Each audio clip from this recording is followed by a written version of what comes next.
glória e louvor. Peço à igreja para que se coloque de pé e juntamente ler comigo este verso que se encontra no nosso boletim.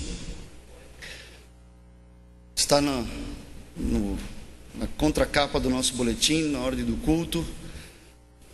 Vamos todos ler em uma só voz. Digno é o Cordeiro que foi morto de receber poder, riqueza, sabedoria, força, honra, glória e louvor. Apocalipse 5:12b. É esse Deus digno e a esse Cordeiro que foi morto que nós dedicamos louvor, honra, glória, porque Ele é o único que merece ser adorado. Nós estamos mais uma vez neste domingo para aqui servir ao nosso Deus. Eu vou fazer uma oração e na sequência nós faremos mais uma leitura bíblica alternada. Senhor Deus, te agradecemos porque mais um ano se inicia em nossas vidas. Mais um ano onde poderemos dedicar nossas vidas para serviço na Tua obra, na Tua igreja, para promover, Senhor Deus, o reino de Deus aqui na terra. A nossa oração nesta manhã é para que os nossos corações estejam cheios de Ti. Nossa oração nesta manhã é para que o Senhor esteja trabalhando em nossas vidas durante todo este ano, de forma que ao longo deste ano consigamos dedicar ainda mais, um pouco mais de tempo para esta obra, para este serviço, para que vidas possam ser alcançadas, que vidas possam ser transformadas através dos nossos testemunhos, diariamente, aonde quer que estejamos. Senhor Deus, nos ajuda porque muitas vezes falhamos, muitas vezes erramos, mas acreditamos que o Senhor pode nos ajudar, nos orientar e nos colocar sempre nos caminhos corretos. Nos abre os olhos, Pai. Esta é a oração que fazemos nesta manhã, rogando por este culto que agora iniciamos, em nome de Jesus, Senhor e Salvador nosso. Amém.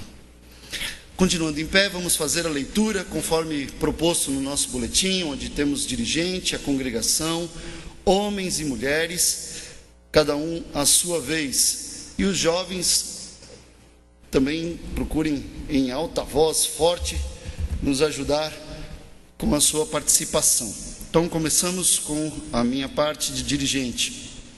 Leitura bíblica que está em Salmo 113, de 1 a 4, Salmo 145, versos 1, 3 e 4, Jeremias 10, 6 e 1 Crônicas 16, 23. Aleluia! Louvem, ó servos do Senhor, louvem o nome do Senhor.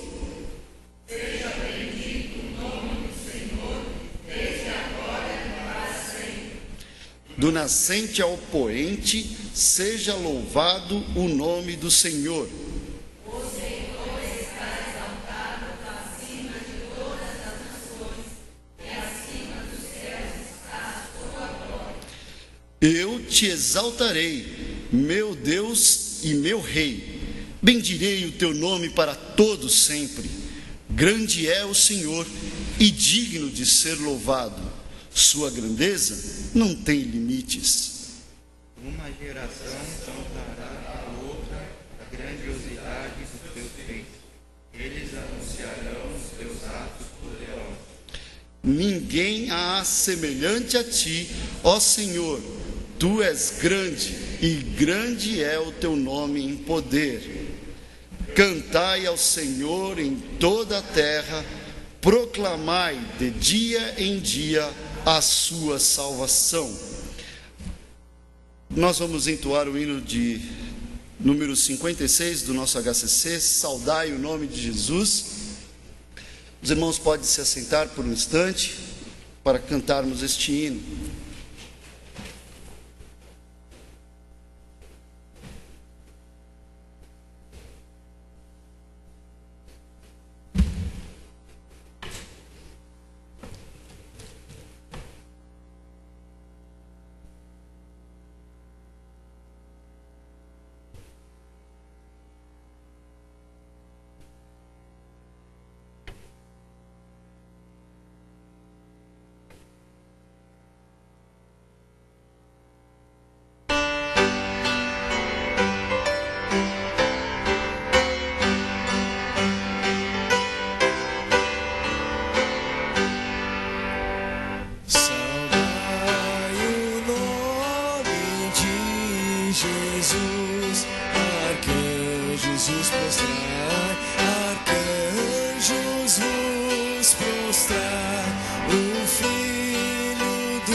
glória, glória com glória coroai. Ó escolhida geração do bom eterno Pai, do bom eterno Pai, o grande autor da salvação, com glória,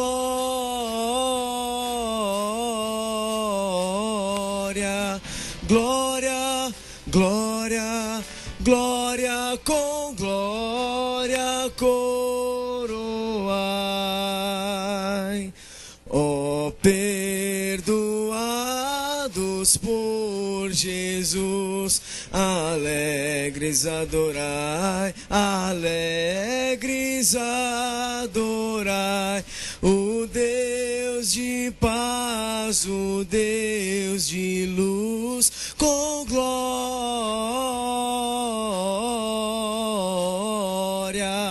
glória, glória, glória com glória coroai.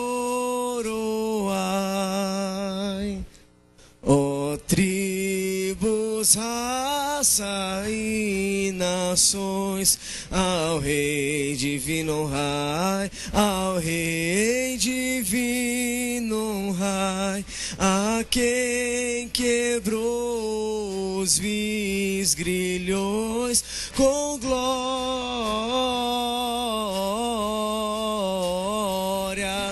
glória, glória, glória com glória coroai.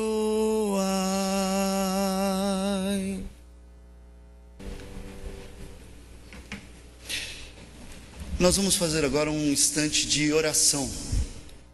Então, vamos entregar mais uma vez este ano de 2014 nas mãos de Deus. Vamos rogar por aqueles que estão viajando. Muitos dos nossos irmãos estão aproveitando as férias escolares, as férias no seu trabalho, para viajarem. E nós, como igreja, devemos estar orando para que todos que estejam em viagem possam desfrutar dessas viagens e que Deus possa livrá-los de acidentes, de perigos, de situações difíceis e complicadas. Então vamos ter este momento de oração, alguns minutinhos, e em seguida eu encerro com uma oração.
Mais uma vez, Deus, queremos entregar nas Tuas mãos a Tua igreja, os Teus servos. Em especial, Senhor Deus, queremos nesta hora entregar em Tuas mãos a vida de todos aqueles que estão em viagem, descansando, estes dias de férias, para que possam desfrutar, descansar suas mentes dos dias agitados que tivemos durante todo um ano de trabalho, de atividades, renovando, Senhor Deus, na vida de cada um deles, as energias, o espírito, a alma, para que estejam novamente conosco em breve, protegidos e guardados por Tua mão poderosa, para aqui também, juntamente conosco, podermos servir e honrar o Teu nome nesta localidade, neste lugar, proclamando a mensagem de salvação ao nosso redor. Por isso oramos, agradecidos, em nome de Jesus. Amém. Bom, como eu estou falando, nossos irmãos estão em viagem, em especial nosso pastor. Ele já colocou algumas postagens na internet a respeito do lugar onde ele se encontra, em Israel. Ele disse que hoje estaria meditando à margem do Rio Jordão ou algo assim. E uma foto dele no nosso slide. Acho que deve ser algo maravilhoso poder contemplar a natureza de Deus e visitar lugares por onde a história se transformou, lugares por onde Deus escolheu trazer seu Filho Jesus para se tornar a salvação das nossas vidas, das nossas almas. E ele foi brindado com este presente e está podendo desfrutar deste passeio. Então, nos próximos 2 domingos ele estará em viagem, em passeio de descanso, merecidas férias. E no 3º domingo estará conosco para um breve momento. A igreja não para. Ebenezer, apesar dos poucos irmãos que estão ainda trabalhando, como eu, os demais que estão viajando, mas aqueles que estão aqui, a igreja não para. Nós temos escola bíblica dominical funcionando normalmente, os cultos.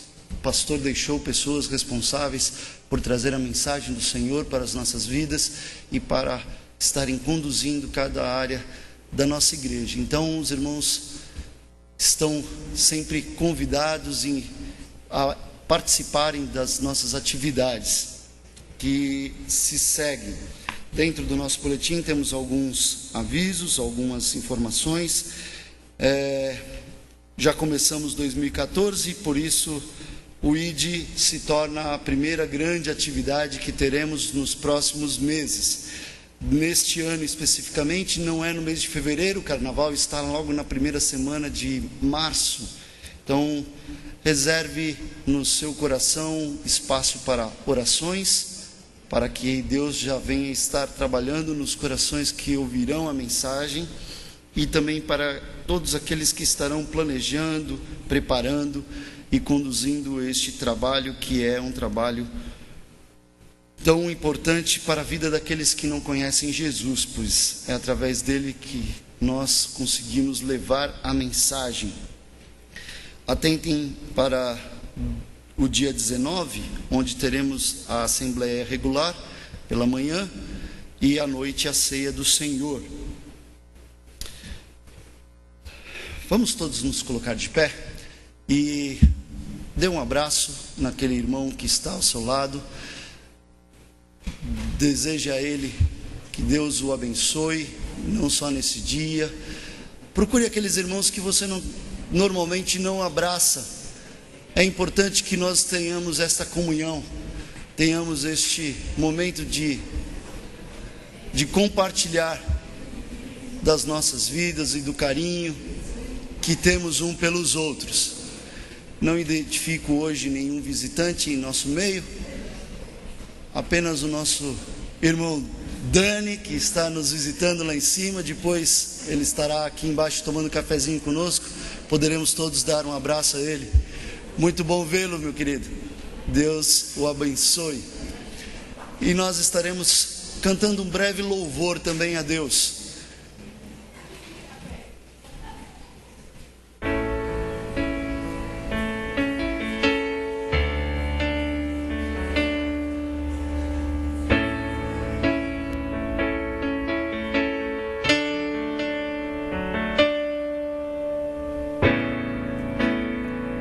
Esse é o meu respirar,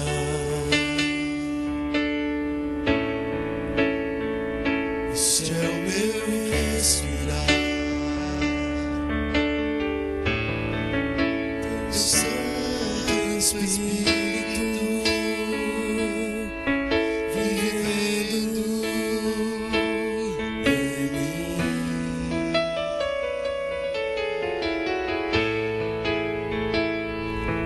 Este é o meu pão,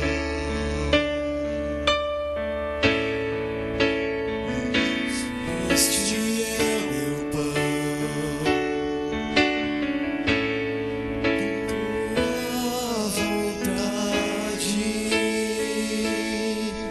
feita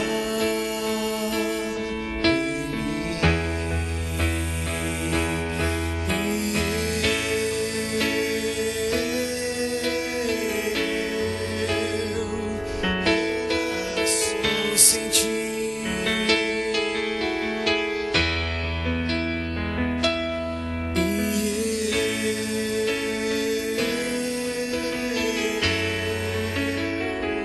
Perdido estou sem ti.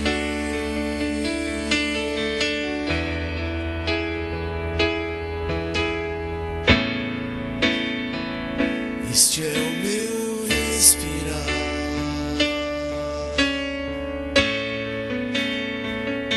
este é o meu respirar. Teu Santo Espírito vivendo em mim.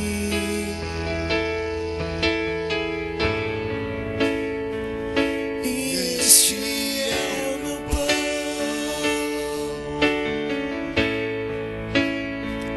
e este é o meu pão,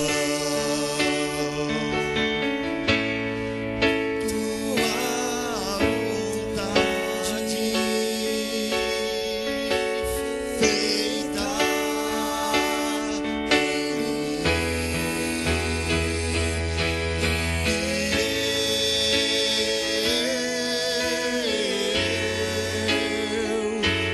nada sou sem ti.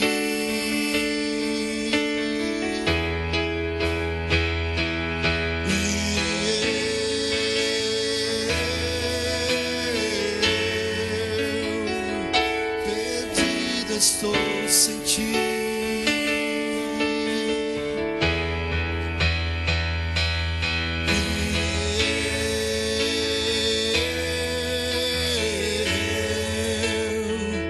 Eu nada sou sem ti.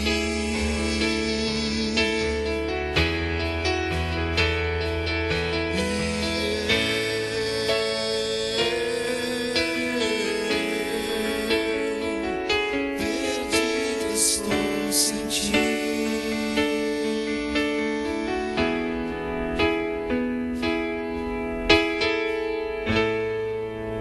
Amém. Podeis aceitar.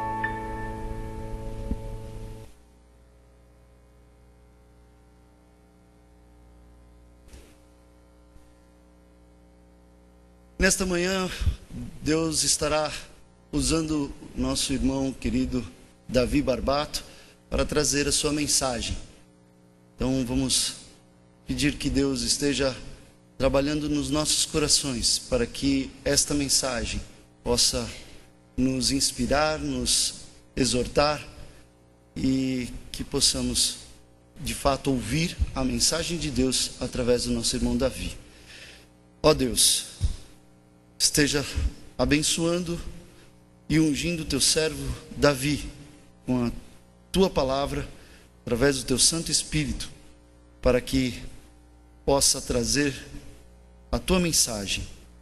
E a nós, Senhor Deus, te rogamos que nos ajude a abrirmos os nossos ouvidos para ouvir a tua palavra, porque nós temos ouvidos e podemos ouvir a tua mensagem. Assim oramos, em nome de Jesus, Senhor e Salvador nosso. Amém.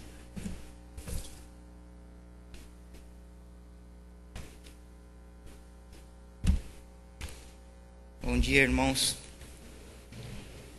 Eu estou muito feliz por poder mais uma vez compartilhar a palavra de Deus com vocês, querido. Só que dessa vez eu deixei um visual mais arrojado, com uma barba assim, para vocês dar mais credibilidade a mim. Brincadeira, irmãos. Bom, quero orar novamente, pedindo para Deus verdadeiramente tocar no coração de cada um e que Ele possa me usar. Oremos. Senhor Deus, mais uma vez estamos aqui, Pai, para te louvar e te agradecer, Senhor amado. Eu estou aqui, Senhor, diante da tua congregação, Pai, me humilhando perante a ti, declarando que nada sou sem ti, como acabamos de cantar, Pai. E peço a ti, Senhor querido, para que o teu Espírito Santo haja em minha vida e haja neste lugar, Pai amado, para que cada um de nós aqui, Senhor, possa sair transformado com a tua palavra, Senhor. Possa sair motivado com a tua palavra para esse novo ano que se inicia, ó Pai. Perdoa os nossos pecados, pois eu não mereceria estar aqui, mas isso mostra a tua graça sobre a minha vida, Pai amado. Eu te agradeço muito, em nome de Jesus. Amém, Senhor. Bom, está começando mais um ano e para mim é um privilégio poder pregar no primeiro culto do ano, podemos dizer assim, do ano de 2014. E como é o primeiro mês assim de janeiro, a gente tem novas expectativas, a gente cria novas esperanças para o ano. Pois se eu perguntar para cada um de vocês aqui como é que foi o seu ano em 2013, muitos vão falar: o meu ano foi muito bom, eu tive tantas realizações. Outros vão falar: foi um ano ruim porque eu me decepcionei muito, me decepcionei com as pessoas, me decepcionei até mesmo, posso dizer, com Deus. Outros vão falar: para mim foi normal, foi um ano que não saí do 0 a 0. E é sobre isso que eu quero falar com vocês, irmãos, sobre a esperança que vamos ter para este ano de 2014. Uma esperança que possa nos motivar a viver não somente para uma vida aqui, mas também para uma vida eterna, e saber que Deus está no controle de tudo. Por isso que eu quero falar com vocês sobre Salmo 42, versículos de 1 a 5.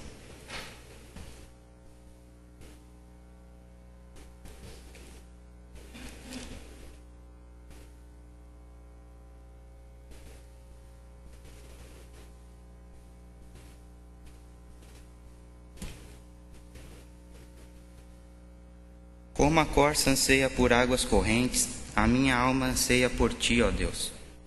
A minha alma tem sede de Deus, do Deus vivo. Quando poderei entrar para apresentar-me a Deus? Minhas lágrimas têm sido o meu alimento de dia e de noite, pois me perguntam o tempo todo: onde está o seu Deus? Quando me lembro destas coisas, choro angustiado, pois eu costumava ir com a multidão, conduzindo a procissão à casa de Deus, com cantos de alegria e de ação de graças, em meio à multidão que festejava. Por que você está assim tão triste, ó minha alma? Por que está assim tão perturbada dentro de mim? Põe a sua esperança em Deus, pois ainda o louvarei. Ele é o meu Salvador e o meu Deus. Este é um salmo, irmão. Está em uma forma de poema. Mas isso caracteriza muito uma pessoa que está sofrendo, caracteriza muito uma oração de uma pessoa que está depressiva, de uma pessoa que está sofrendo com certas angústias, que está sendo tendo opressões por este mundo, sendo uma pessoa chegando ao ponto de estar depressiva, mas com uma certeza: é uma pessoa que não perdeu a esperança em Deus, é É uma pessoa que sabia que, mesmo sofrendo, mesmo passando por momentos difíceis, ele cria que Deus poderia tirar daquele momento. E falar sobre salmos é muitas vezes difícil, porque você quer estudar salmo, mas não sabe como resumir ele, do que se trata especificamente salmos. Porque salmo é um livro que contém louvores, contém poemas, contém orações e mostra muito, exalta muito a soberania de Deus, e mostra também a nossa fragilidade como ser humano e o nosso medo diante das circunstâncias da vida e a nossa necessidade de um Salvador em todas as áreas da nossa vida. Então o Salmo, praticamente, ele vai colocar tudo isso, vai apresentar tudo isso na sua vida. Então, se você está angustiado, vai ter um salmo lá falando com você. Se você está triste, lá vai estar um salmo. Se você está sofrendo pela morte de alguém, lá está. Então, o salmo é um livro que consegue tratar todas as áreas da nossa vida. Por isso que eu posso descansar, acredito que a igreja também pode descansar num Deus que fala através da sua palavra e fala em todas as áreas da nossa vida. Então ele começa no versículo 1 e 2: Como a corça anseia por as águas correntes, a minha alma anseia por ti, ó Deus. A minha alma tem sede de Deus, do Deus vivo. Quando poderei entrar para apresentar-me a Deus? Logo de cara você percebe uma profunda necessidade de Deus, uma pessoa que deseja, uma pessoa que está necessitando de um Deus devido à situação que está vivendo. Então ele chega a comparar a necessidade dele com a necessidade que a corça tem pelas águas. Eu li pouca coisa sobre corça, não a corça o carro, mas sobre o animal.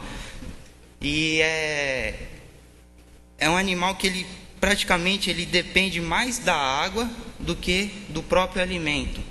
Ele tem uma característica de ter um olfato tão avantajado assim, que ele consegue sentir o cheiro da água e enfrentar qualquer desafio para chegar naquela fonte e ser saciada.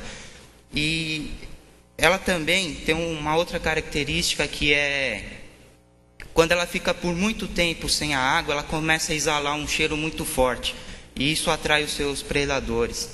Então, o salmista aqui, ele começa a comparar assim, que ele precisa tanto de Deus, ele tem uma necessidade tanta de Deus, que compara Deus com o seu alimento, e além do seu alimento, é o Deus que pode livrar dos inimigos. Mas é um Deus qualquer? Não, ele deixa bem claro, do Deus vivo. É uma relação que ele coloca entre o homem mortal e um Deus eterno, um Deus vivo. Acredito que neste momento ele estava lembrando um pouco do Deus que já tinha trabalhado na vida de Moisés, de Josué, de todos aqueles que antecederam até este momento em que foi escrito esse salmo. Então é um Deus vivo, um Deus presente, um Deus que vive pela eternidade, um Deus que cria as coisas e não um Deus que é criado, um Deus que existe por si só. Então é nesse Deus que ele tem essa profunda necessidade. E ele continua dizendo: quando poderei entrar para apresentar-me a Deus? Parece que neste momento as circunstâncias que ele estava vivendo era uma circunstância de opressão, era uma circunstância de que ele não conseguia mais enxergar a Deus, ele não conseguia chegar diante de Deus, porque talvez ele estava vivendo tantas coisas que aquelas coisas pregnavam na cabeça dele, e ele queria chegar a Deus e não conseguia. E quantas vezes, irmãos, passamos por isso, seja por qualquer motivo, seja pela falta de emprego, seja por um relacionamento sério, pela alguma coisa que era e se acabou, por alguma coisa que buscamos e aquilo fica impregnado na nossa cabeça e não conseguimos enxergar a Deus. Quantas vezes isso tem acontecido conosco? Mas essa mesma Bíblia diz para ter esperança. E eu sei que diante destas coisas, mesmo eu não conseguindo enxergar a Deus, eu sei que Cristo está sempre comigo, porque está lá em Mateus 28:20, Jesus Cristo dizendo: eu estarei sempre com vocês até o fim dos tempos. Então dá para a gente descansar nessa promessa. Mesmo você não enxergando a Deus, Cristo estará com você. Continuando no versículo 3. Minhas lágrimas têm sido o meu alimento de dia e de noite, pois me perguntam o tempo todo, onde está o seu Deus? Isso é evidente de uma pessoa que está com o seu emocional totalmente abalado, de uma pessoa que não consegue enxergar, não consegue mais viver a vida e começa a chorar a todo momento, a ficar angustiado, a ficar triste. Pois ele diz assim: minhas lágrimas têm sido o meu alimento de dia e de noite. Isso é característica de uma pessoa que está depressiva, ou então está entrando em depressão. E ele continua dizendo: pois me pergunta o tempo todo, onde está o seu Deus? Essa expressão, irmão, era usada muito no Antigo Testamento pelos aqueles inimigos de Israel, pelos inimigos de Deus. Então, quando os inimigos de Deus viam um filho de Deus abatido, ou quando os inimigos de Deus vencia alguma batalha na guerra, uma batalha apenas, não a guerra, porque o Deus de Israel é o Deus que vence todas as guerras. Então, quando eles venciam uma batalha, eles acusavam o seu inimigo dizendo: onde está o seu Deus? E às vezes nos encontramos nessa situação, às vezes estamos tão abatidos, às vezes chorando, que não queremos mais sair de nosso lar, às vezes ficar chorando o dia inteiro, porque parece que o que nos conforta é um ambiente escuro, o nosso quarto, e chorar. E isso vai saindo da gente, isso vai ficando evidente em nossa fisionomia. Então as pessoas, direto ou indiretamente, acabam fazendo essa pergunta: onde está o seu Deus? E dá uma sensação de abandono, parece que Deus nos abandonou ali. Mas isso não acontece com o cristão, porque a mesma palavra de Deus diz assim, em Isaías 49, versículo 15: será que uma mãe pode esquecer do seu bebê, e ainda mama, e não ter compaixão do filho que gerou? Embora ela possa se esquecer, eu não me esquecerei de você. Então é Deus, mesmo você vivendo aquela situação de abandono, Deus nunca vai esquecer de você. Tenha certeza disso, meu irmão. Porque esses momentos parece que nos falta enxergar Deus, nos falta enxergar a vida, e parece que estamos num deserto, parece que a gente está num lugar tão distante, mas sempre temos a palavra, aquela palavra de Deus, e essas coisas acontecem para a gente crescer na fé, irmãos, para você mostrar sua exclusiva e necessidade de Deus. Aí ele continua dizendo no versículo 4: quando me lembro dessas coisas, choro angustiado, pois eu costumava ir com a multidão, conduzindo a procissão à casa de Deus, com canto de alegria e de ação de graça, em meio à multidão que festejava. Então, nesse momento, ele começa a refletir sobre a vida dele e começa a ter saudade daqueles momentos em que sentia a presença verdadeira de Deus, a presença alegre de Deus. Então ele começa a lembrar daqueles momentos de comunhão que ele teve com os irmãos, daqueles momentos de comunhão em que ele foi na igreja, no templo, podemos dizer assim, e adorava a Deus.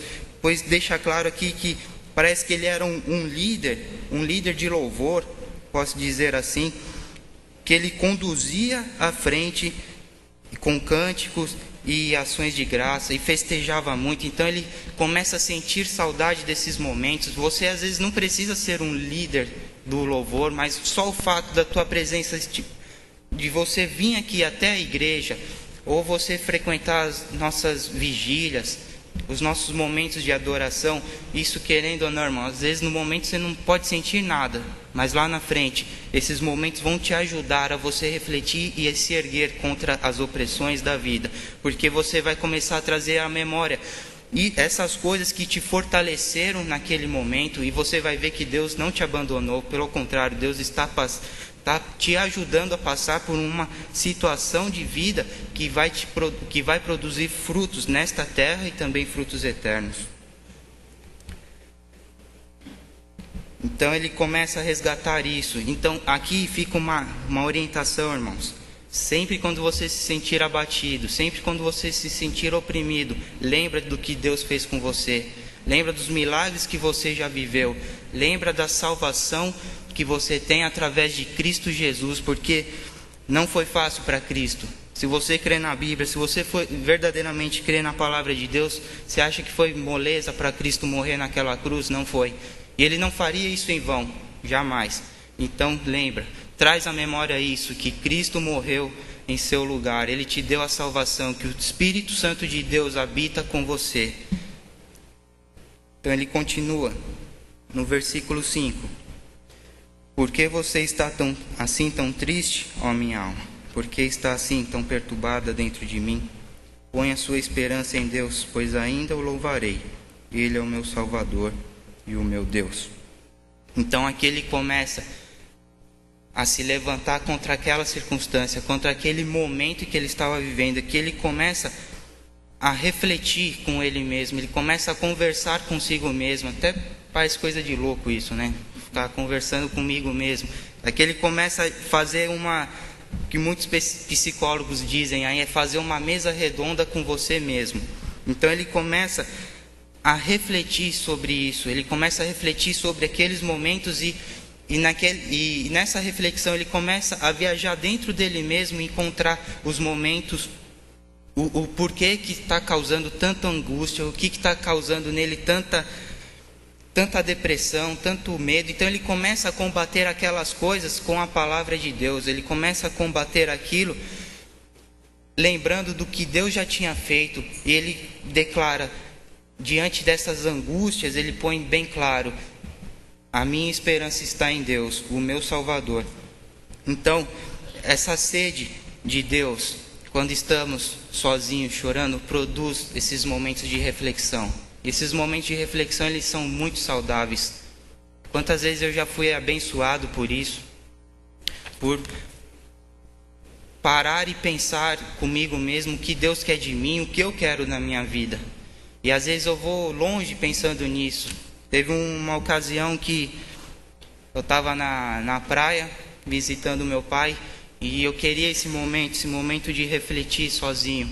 Então eu peguei a bicicleta e fui andando pelo canto da praia, assim, pela ciclovia, pedalando, sem pensar em nada, somente refletindo sobre a minha vida.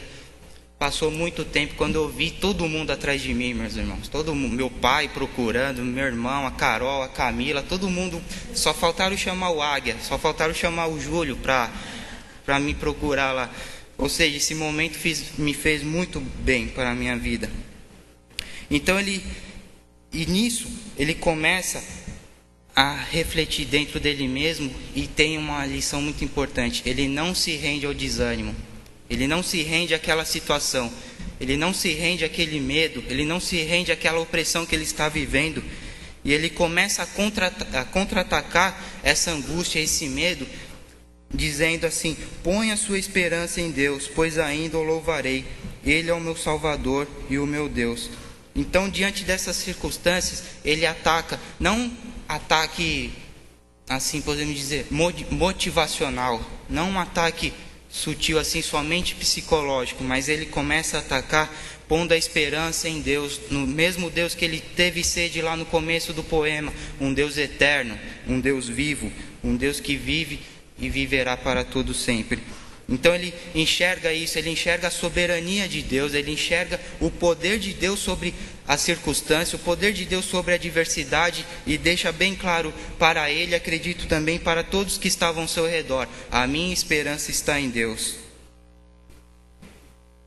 E eu queria deixar uma pergunta para os irmãos: como tem sido esses momentos dos irmãos, esses momentos de reflexão, esses momentos que são tão bons? Às vezes, quando você vai refletir, você deixa o seu eu falar com você, ou você fala ao seu eu?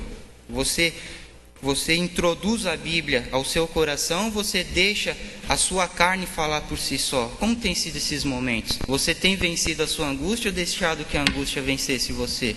Pense nisso, irmãos. E para concluir, irmãos, uma mensagem bem rápida como essa. Então, para concluir, eu queria que vocês, irmãos, prestassem atenção nisso.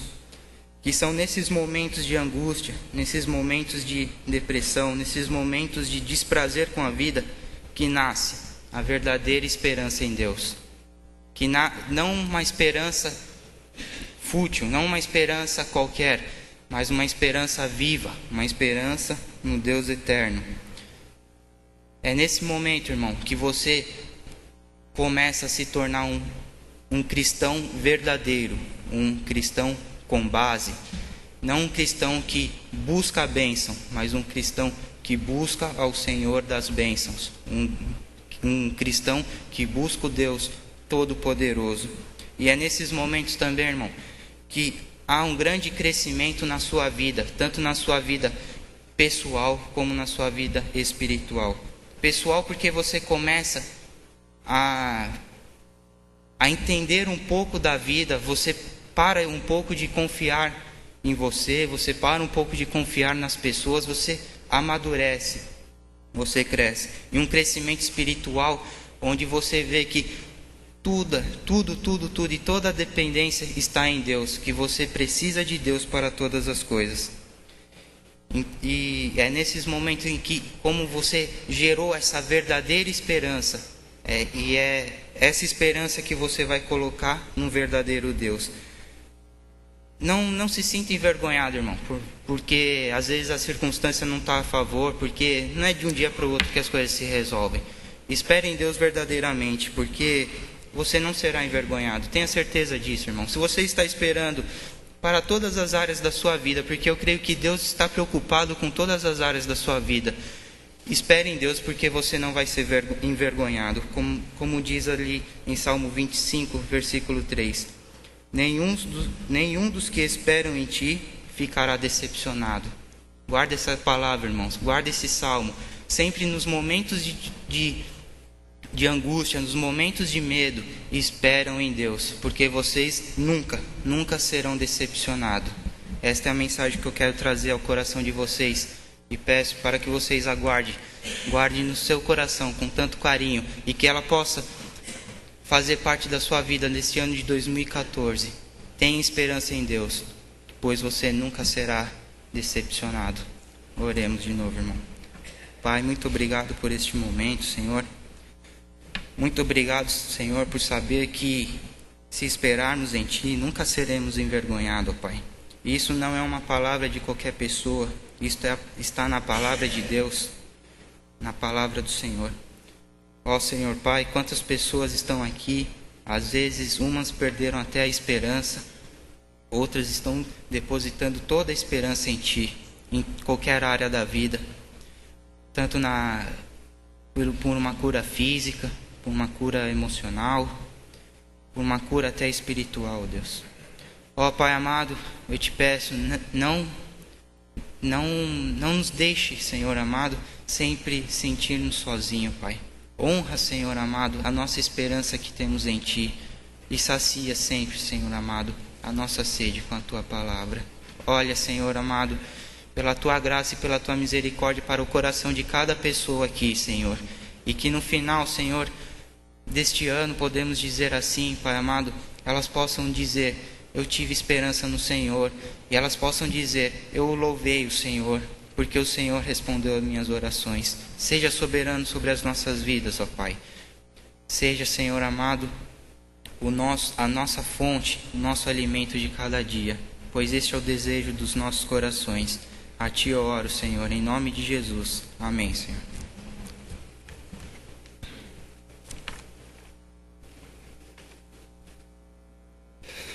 Amém. Estava pensando quais formas a gente tem à disposição para buscar esta proximidade de Deus que nós precisamos ter. O Davi falou, citou algumas, e muitas vezes nós conhecemos todas, mas muitas vezes nós não conseguimos, por diversos motivos, colocá-las em prática. Então, estamos começando um novo ano, e o gostoso do novo ano é que a gente pode começar um regime novo, pode começar uma academia nova. E o ano passado passou e eu não consegui ler a Bíblia toda, mas o ano virou. E agora eu tenho mais um ano para começar e tentar completar uma leitura toda em um ano. Muitas são as formas de leitura bíblica que nós podemos fazer. Se você já leu ela de sequencial de Gênesis a Apocalipse, então vamos mudar um pouco a ordem. Este mês de janeiro nós estaremos estudando em nossa escola bíblica dominical algumas coisas sobre a formação do Velho Testamento, como isso contribuiu para o plano de Deus e a ordem dos capítulos, os livros, como foi tudo montado na Bíblia que nós temos hoje. E uma das coisas que vocês vão perceber é que a ordem em que a sequência dos livros estão não é necessariamente a ordem em que os fatos aconteceram. Então, de repente, você pode estar lendo a Bíblia numa ordem completamente diferente, mas na ordem cronológica, enxergando os profetas dentro de cada período de reinado, dentro de cada período da história, e pode ser uma leitura interessante essa deste ano. Então, se você leu a Bíblia toda em um ano, no ano passado, faça diferente neste ano, mas leia novamente. É uma das formas de buscarmos a Deus, de estarmos próximos de Deus. Aqueles que estão nos acompanhando aos domingos pela internet, pelos cultos gravados, uma forma também é buscar a comunhão aqui conosco. Só assistir de casa pode fazer bem a sua mente, a sua alma, mas a comunhão, ela fortalece os nossos laços, nos mantém dentro desta fogueira quente de amor por Cristo, por Deus. Nós vamos continuar saudando o nome de Jesus. Para isso eu quero convidar a todos que se coloquem de pé mais uma vez. Nós estaremos como igreja contribuindo para que haja expansão do seu reino através das atividades, da obra que esta igreja produz. E por isso os membros desta igreja contribuem com seus dízimos, com suas ofertas, e poderão fazê-lo nesta hora. Saudai o nome de Jesus, hino 56 do nosso HCC, hino HCC número 9, louvamos-te, ó Deus.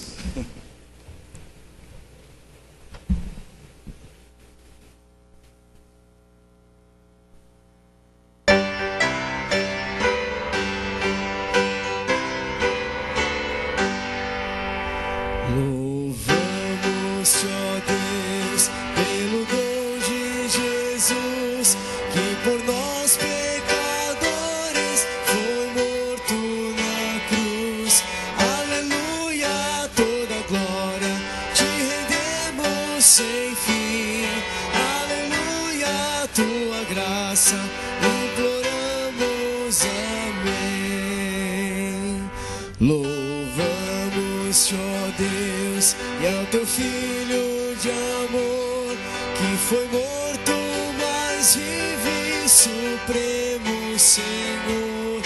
Aleluia, tua glória, te rendemos sem fim. Aleluia, te imploramos. Louvamos-te, ó Deus, pelo Espírito que nos tira das trevas e a Cristo conduz. Aleluia, tua glória, te rendemos sem fim. Aleluia, tua graça, te imploramos. Amém. Oh, vem nos encher de celeste fervor e fazer-nos fluir teu afável amor. Aleluia, toda glória te rendemos sem fim. graça, imploramos, amém.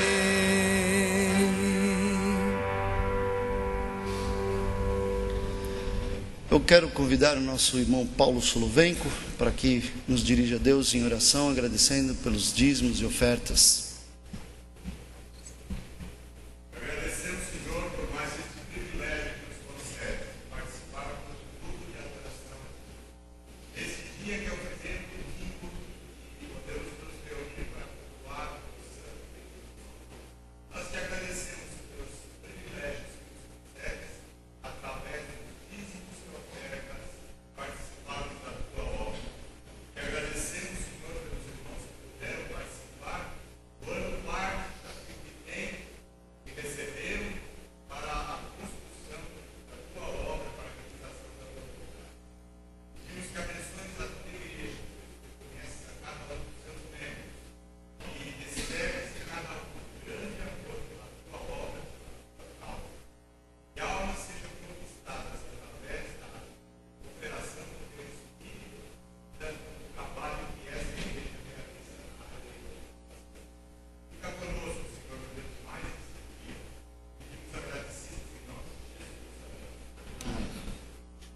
A igreja pode se assentar. Nós teremos agora a abertura da nossa escola bíblica, a quem nós passamos a palavra nesta hora.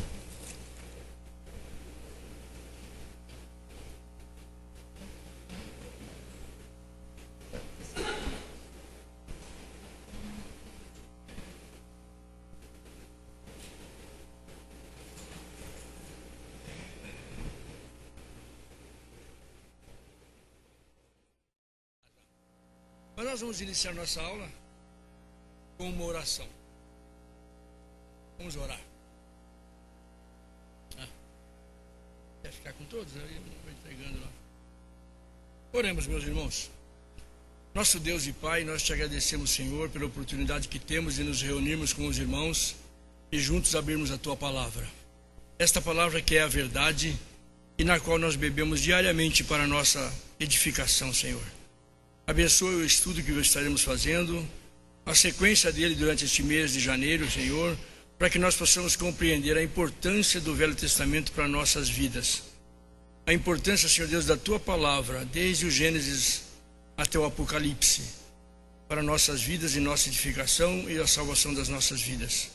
Nós oramos te pedindo as Tuas bênçãos em nome de Jesus. Amém. Muito bem, meus irmãos, nós estaremos nesse mês de janeiro, como já foi dito, estudando o Antigo Testamento, né? E depois em julho seria o Novo Testamento. Então nós estaremos estudando neste ano toda a Palavra de Deus. Nós fomos incumbidos de dar uma visão geral do Antigo Testamento. Uma visão ampla para depois os irmãos então entrarem em detalhes. E eu convido os irmãos para começarmos lendo a Palavra de Deus. Quem já souber, pode falar sem abrir a Bíblia, né? Está em 2 Timóteo 3,16. É um pouco diferente. Não tem importância, os irmãos podem abrir. Não quero que se transforme aqui num escrutínio de quem é que sabe. É que eu disse assim porque há algum tempo atrás nós estudamos isso aqui na igreja, recitamos muitas vezes, e muitas vezes as pessoas ainda têm na memória. Mas na nossa idade, pelo menos na minha, a memória já não funciona tão bem, né? Depois de alguns anos a gente esquece de novo. Mas vamos ler, os irmãos que puderem estar acompanhando com a leitura da Bíblia, vamos ler juntos. Toda a Escritura é divinamente inspirada e proveitosa para ensinar, redarguir, corrigir, instruir em justiça, para que o homem de Deus seja perfeito e perfeitamente instruído para toda boa obra. Isto é o que o apóstolo Paulo entendia e, inspirado por Deus, disse sobre a palavra de Deus. Então ele começa dizendo que toda a Escritura é divinamente inspirada. Pronto. Só este fato da Bíblia ser, de toda a Escritura ser divinamente inspirada, já é um motivo para a gente estar examinando, não é, irmãos? Porque Deus é quem a inspirou. E vejam que o apóstolo Paulo está falando aqui de qual Escritura? Os irmãos lembram-se? Sim. Toda a Escritura, mas é o que Paulo conhecia, o que eles usavam no tempo de Paulo, O Antigo Testamento. Muito bem. O Antigo Testamento era o que Jesus usava, era o que os discípulos usaram. Eles não tinham o Novo Testamento ainda. O Novo Testamento estava sendo revelado oralmente e depois seria escrito. Então, quando ele está dizendo toda a escritura é divinamente inspirada, ele está lembrando-se de Gênesis até Malaquias. Todos os livros do Antigo Testamento. É que ele disse que é inspirado. Portanto, nós podemos examinar cada livro. Jó, Ruth, Esther, todos foram inspirados por Deus. E ele diz que essa escritura divinamente inspirada, ela é proveitosa para que a gente possa ensinar. Mas como vamos ensinar se a gente não aprender primeiro? Não é? Então temos que ensinar. Redarguir, é uma palavra que eu tentei achar um sinônimo para ficar mais claro. Redarguir é alguma coisa como, não bem corrigir, mas... A irmã pode me ajudar? Repreender. Mas também não é bem exatamente isso, repreensão. É mais ou menos disciplinar. Redarguir seria corrigir no sentido de que uma pessoa falou alguma coisa que não é verdade ou que não está certo e a gente corrige. Então teria esse sentido. Mas no sentido de disciplinar, no sentido de repreender a pessoa que está errando, está ensinando errado, está ensinando heresia. Então também ela é para usar para isso. A gente tem que saber a palavra para poder então corrigir os que estão em heresia, né? E instruir em justiça. Isto é, de uma forma justa, a gente vai instruir as pessoas naquilo que Deus tem como justo, que é o que Jesus Cristo veio cumprir na cruz, toda a justiça de Deus. Para quê, irmãos? Para que o homem seja perfeito. Ora, existe algum homem perfeito, exceto Jesus? Mas a palavra de Deus pode nos levar a isso.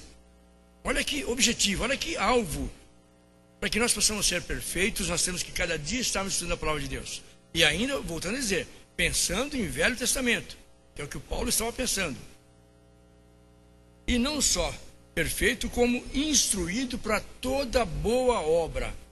Nós vamos estar perfeitamente instruídos para as obras que temos que fazer no momento que conhecemos as Escrituras Sagradas, a palavra de Deus. Muito bem, dito isto, vamos ao propósito da lição. Nós temos 3 objetivos aí que foi nos estabelecido. Primeiro, dar uma visão geral do Antigo Testamento para os irmãos.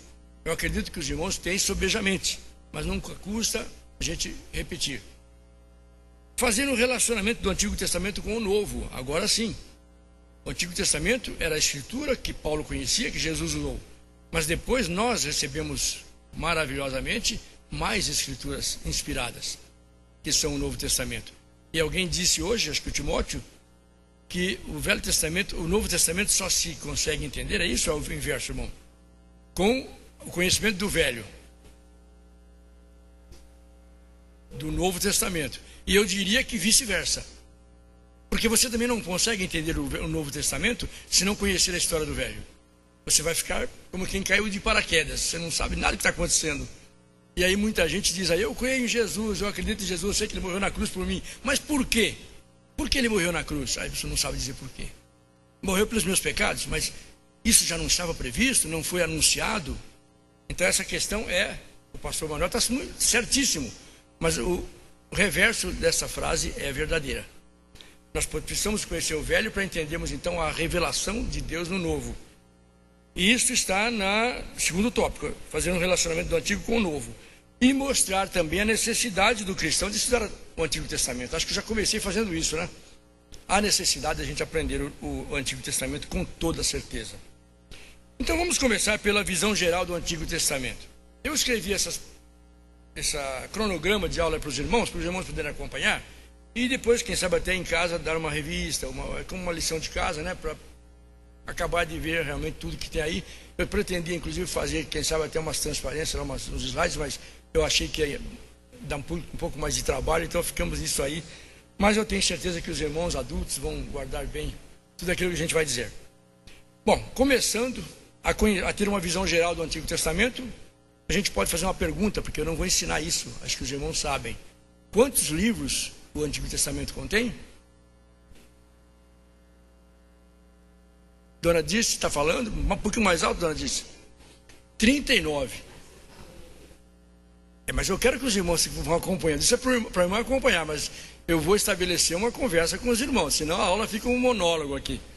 Então, quando eu pedir, os irmãos podem até olhar aí. Mas é importante que a gente guarde isso, irmãos. É importante. O Antigo Testamento é uma coleção de 39 livros. Como a gente diz, a Bíblia é uma biblioteca, o Antigo Testamento também era e é, agora somado aos 27 do Novo Testamento. Então nós temos 66 livros, que é uma biblioteca divina. E o Antigo Testamento, não esqueço, é 39. Por que eu estou marcando muito? Porque os irmãos vão achar a Bíblia com 60 e... Não, desculpa, aí já seria a Bíblia inteira. 75, irmã? Exatamente, acho que eu ia dizer. Não, meu irmão, espera um pouquinho. Os irmãos, eu disse, os irmãos vão encontrar Bíblias onde não são só 39. Os irmãos vão encontrar 46 livros no Velho Testamento. E é importante que os irmãos tenham certeza. Não, espera aí, alguma coisa está errada. O Antigo Testamento tem 39. Então procurem, os irmãos vão achar diferenças que são espúrias. São livros acrescidos, chamados de apócrifos, que não condizem com o autor que se diz ser, e não fazem parte da palavra de Deus no Antigo Testamento. Diga-se de passagem, os judeus também não aceitam esses apócrifos, porque no tempo de Jesus já existiam os 39 como uma Bíblia dos judeus sagrada. Era aquilo e pronto. Aí vieram os Macabeus, vieram os Judite, vieram os Baruque, e aí foram incluindo aí. Pela tradição, acharam que a igreja tem autonomia para incluir o que ela quiser e retirar o que ela quer, né? E não é assim. Então, o Antigo Testamento já existia no tempo de Jesus com 39 livros, já considerado como livro sagrado. Ele é constituído de 5 livros da lei, que os judeus chamam de Torá. São os livros sagradíssimos, digamos assim, para eles, porque são os escritos de Moisés, que contém toda a lei. Depois eles têm 12 livros históricos, 5 poéticos e 17 proféticos. Esses proféticos, irmãos, podem dividir em 5 maiores e 12 menores. Mas isso forma o Antigo Testamento, no qual nós cremos e no qual nós bebemos por inspiração de Deus. E somos iluminados na nossa vida. Os livros da lei, só para dar uma visão um pouquinho mais ampla, eu não vou entrar nos detalhes dos livros, porque isso aqui é lição de outro professor na próxima semana, talvez. Não sei se na próxima ou na outra. Mas só para dar uma visão geral, os livros da lei, também conhecidos como Pentateuco, justamente por causa de Penta, né? 5 livros, contém a história dos princípios. Na verdade, a história dos princípios está todo num livro só. Os irmãos sabem qual é? Onde é que estão a história de todos os princípios? No Gênesis. Gênesis começa com a criação do mundo. No princípio criou Deus os céus e a terra. Depois vem a criação de todos os animais, a criação do homem. Acontece o primeiro pecado, acontece o primeiro homicídio. Depois vem a degradação do ser humano e a terra e entra no primeiro julgamento de Deus. Aliás, eu não diria primeiro, porque já Adão tinha entrado em juízo com Deus e por isso passou a morrer. Mas digamos que seria o segundo, já o dilúvio também acontece ali, e nós temos vários começos, inclusive o começo do povo de Israel. Então a gente pode dizer que Gênesis é o livro dos começos, né? Como diz o próprio nome em hebraico, Bereshit, o princípio de todas as coisas. Então tem aí todos esses eventos. Os históricos começam desde quando Moisés deixa o cargo para Josué, e justamente o próximo livro é de Josué. Então os históricos começam desde a conquista da terra até a formação dos reis, passando pelo evento dos juízes, que ainda era o que Deus tinha planejado, que eles tivessem juízes sobre toda a terra, para elevá-los de uma maneira bem espiritual a servirem a Deus na terra. Mas eles pediram um rei e Deus lhes deu um rei. E com o rei o povo se degradou, né? E o povo se dividiu em 2 nações ali, o reino do sul, o reino do norte. E até aí está tudo nos 12 livros históricos. Até o ponto em que eles voltam do exílio, voltam do cativeiro em Babilônia. Os 5 livros poéticos, eles não têm assim uma cronologia com a história de Israel. Alguns foram escritos antes, outros depois, é um apanhado de poesias. O próprio livro de Salmos, existem ali cerca de 4 ou 5 autores, sendo o maior deles o Davi, claro. Mas nem todo salmo era de Davi, tem salmo até de Moisés. Então os poéticos, eles foram uma compilação que foi feita, reunida num livro só, e na verdade ali existe mais de um livro também, depois foi juntado por nós para ser só um livro, o livro de Salmos, os Salmos judaicos. E existem ali dentro dos Salmos outros livros também poéticos, de Salomão e outros. E os 17 proféticos vieram na sequência, né? Durante o tempo dos reis, foram registrados os profetas que falaram aos reis, que clamaram aos reis que se arrependessem, que levassem o povo de novo à palavra de Deus. E esses proféticos foram sendo escritos e depois colocados tudo numa ordem, depois dos poéticos. Então nós temos uma ordem didática, formação didática do livro, que é a Bíblia, mas ela não exatamente não aconteceu dessa forma. Os proféticos contêm profecias que são muito relevantes para nós. É aquilo que eu disse, não se entende o Novo Testamento sem se conhecer o Velho. Por que Jesus fez tais coisas? Por que aconteceram certos fatos? Está tudo nos proféticos dizendo e avisando que iria acontecer. O judeu que estava atento, quando Jesus chegou, ele atendeu. Quando Jesus nasceu e foi levado para o templo, já Zacarias estava reconhecendo o Messias, porque ele sabia todo o evento profetizado no Velho Testamento. Então, o Velho Testamento nos dá base para crermos que Jesus veio como dele foi prometido. Não caiu, como eu disse no início, de paraquedas ali, no meio do povo de Israel, e resolveu inventar uma religião nova, como muitos pensam. Os próprios judeus consideram Jesus um embusteiro, que aproveitou a credibilidade dos milagres que ele fazia, ou isso foi inventado também, alguns outros dizem, depois dele, ele nunca fez milagres, e que ele inventou uma nova religião. E por isso os judeus até hoje não aceitam o cristianismo e nem Jesus. Jesus Cristo é chamado de Yeshua, que é diferentemente de Yeshua, significa alguém que tomou o lugar de alguém. Yeshua. É Yehoshua, que perverte o nome de Yeshua. Mas o Antigo Testamento como revelação completa de Deus, meus irmãos. Vamos lá dar uma lida num texto bíblico, 1 Coríntios 1, 21. Alguém pode ler para mim, para a gente não ficar só na minha voz?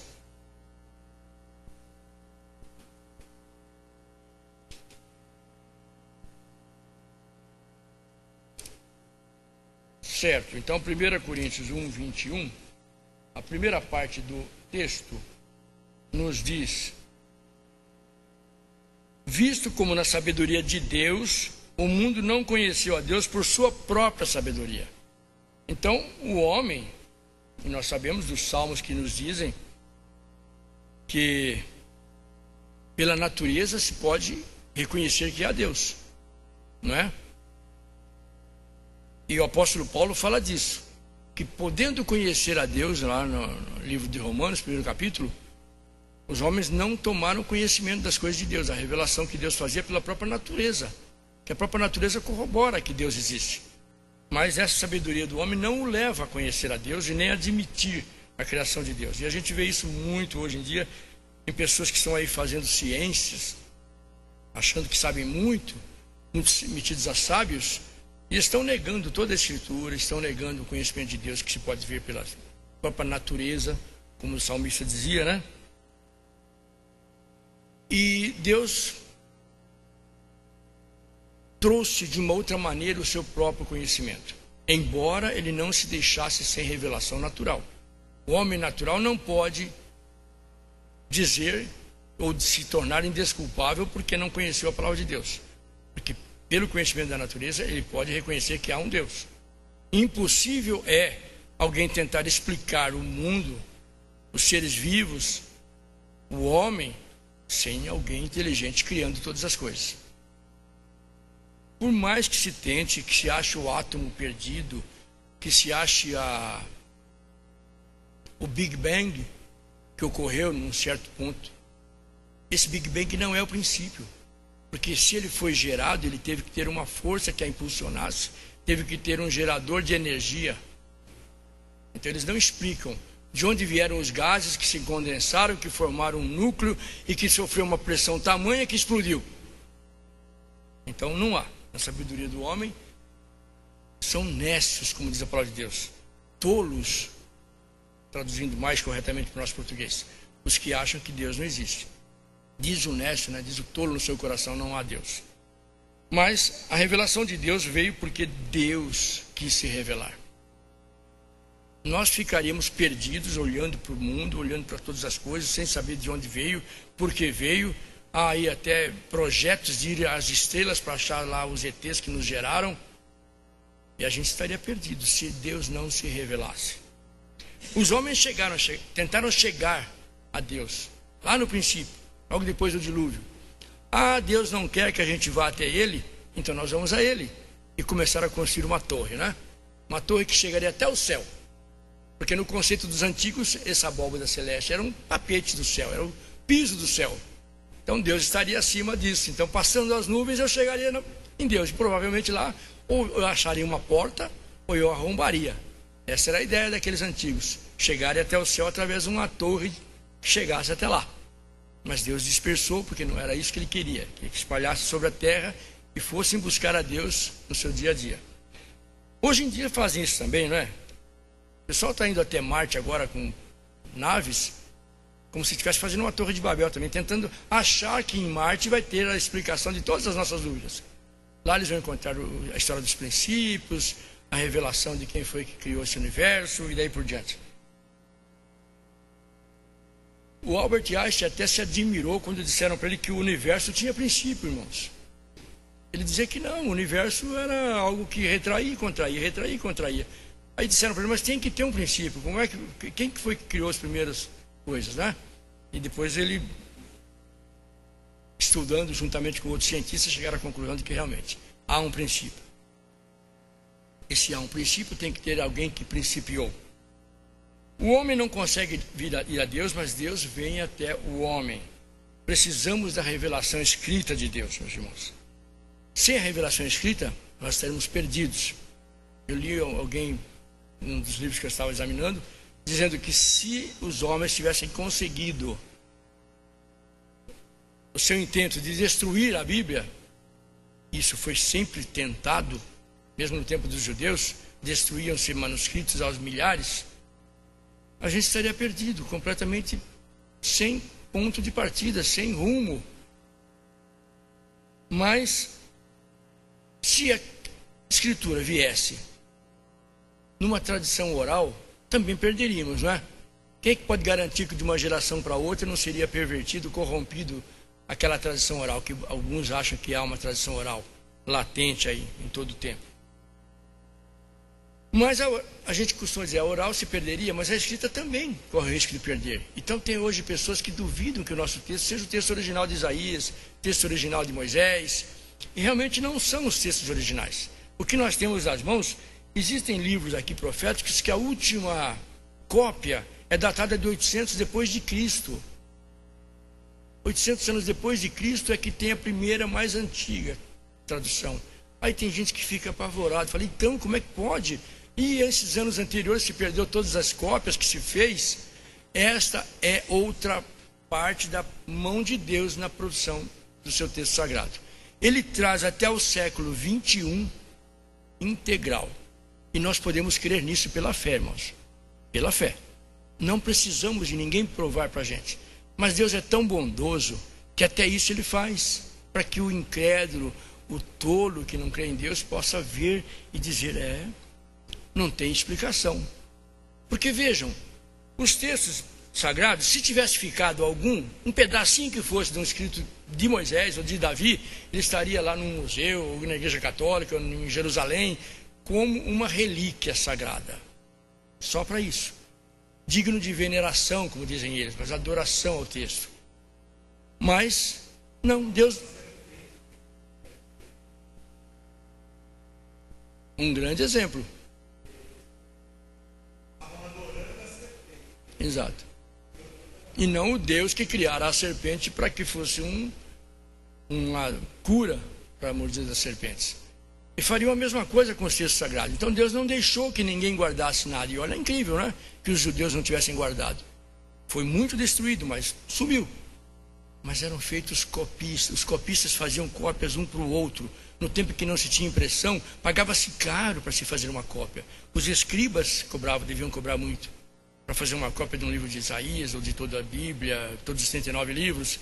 Então, mas muitos judeus tinham nas suas coleções, nas suas bibliotecas, as cópias dos livros originais. Essas cópias depois eram destruídas, vinham guerras, o povo de Israel perdeu muitas vezes. No tempo de Esdras, eles encontraram restos do livro de Moisés e voltaram a olhar, a ler de novo, voltaram a ler, choraram muito, arrependidos porque tinham se desviado de toda aquela palavra, e os textos foram sendo copiados. E aí a gente diz, mas espera aí, e se algum copista mudou, como alguns acusam de ter sido feitas modificações?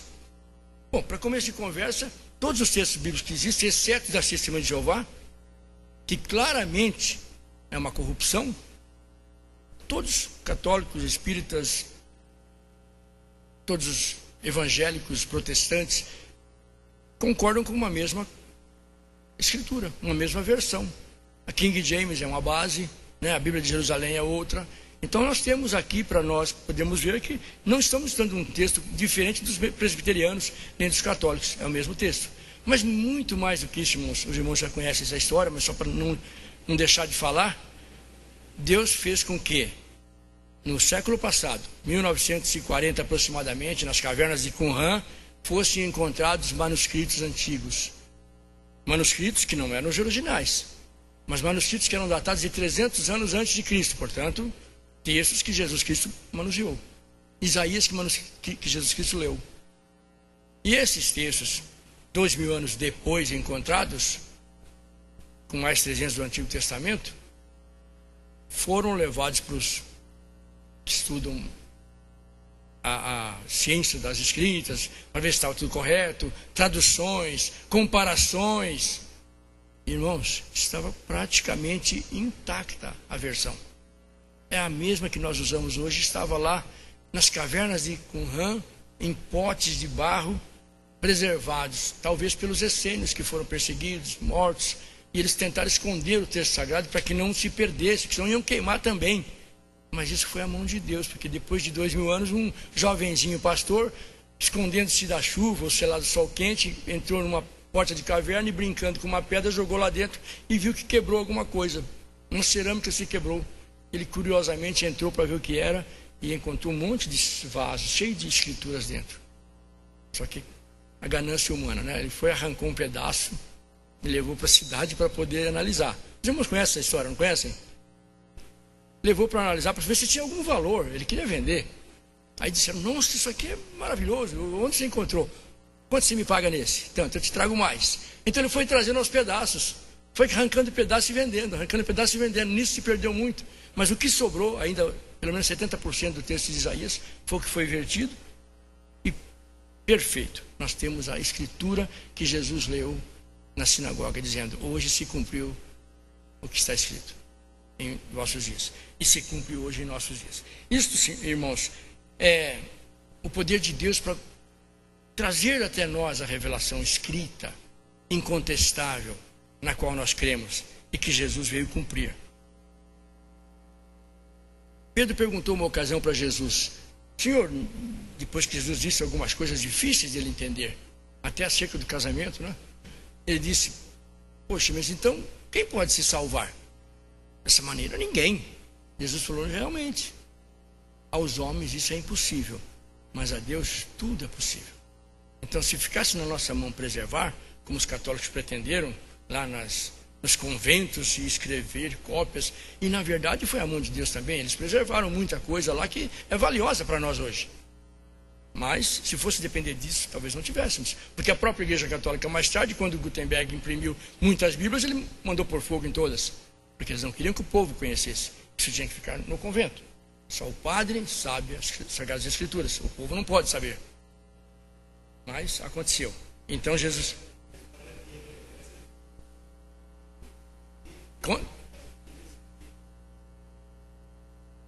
Isso, irmão. Conta para o povo aí. Todo mundo sabe dessa história?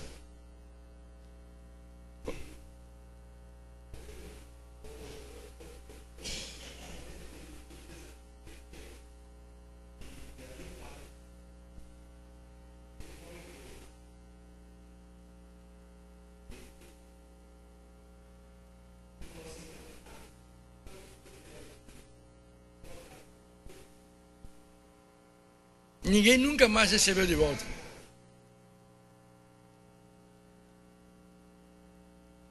Ninguém nunca mais recebeu de volta a sua Bíblia, porque eram Bíblias protestantes, elas não tinham o imprimatur de Roma. Então tragam aqui que eu vou benzer, vou fazer com que ela fique boa para vocês lerem. Lê do engano, né? Ninguém recebeu de volta mais.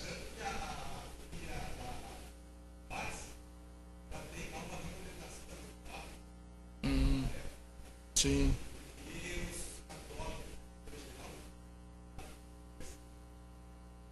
Teve hora que pedia. O Papa deve ter levado uma comissão nisso aí, né? No mínimo. Viram como o Papa é humilde, né? Pagou toda a despesa que o Rio de Janeiro criou aí com esse evento da juventude. Toda não, mas uma boa parte, 45 milhões parece. Eu vi lá um número parecido com isso. Ele mandou porque disse que o evento foi promovido, ficou muito débito, muita dívida para pagar, e os cobradores pedindo para se pagar, e a igreja que fizeram o evento não tinha dinheiro. Aí o Papa ficou comovido com a situação dos brasileiros e mandou um cheque aí de 45 milhões ou coisa parecida, para ajudá-los na despesa. Então ele é bem pobrezinho, né? Não tem dinheiro quase. Mas isso é só não entra na nossa conversa. Meus irmãos, para fazer uma relação entre o Novo e o Velho Testamento, a gente tem que pensar.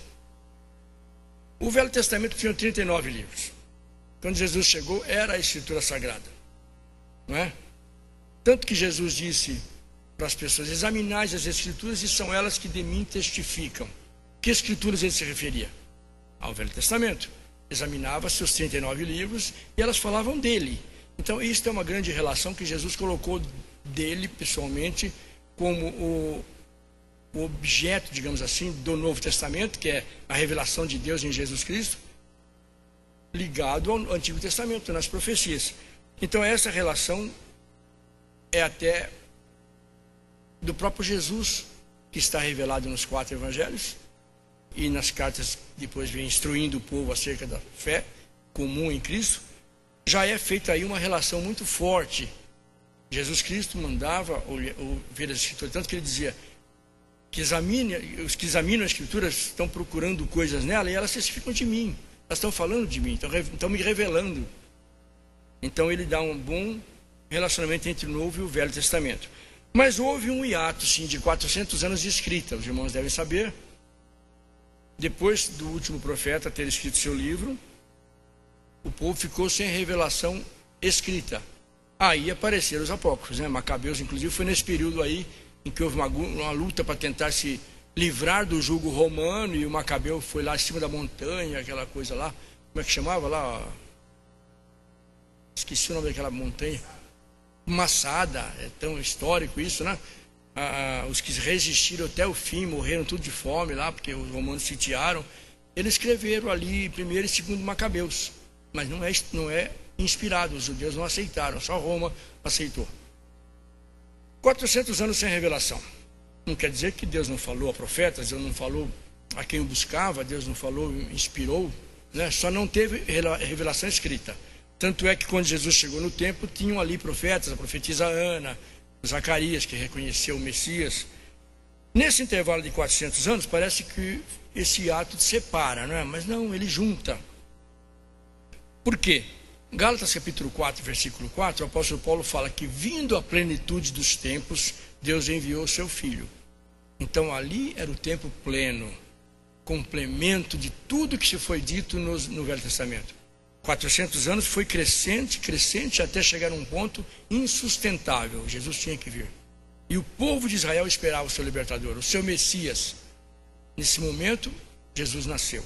Então ali, o Novo Testamento é o complemento, é pleno de todas as Escrituras, quando Jesus chega.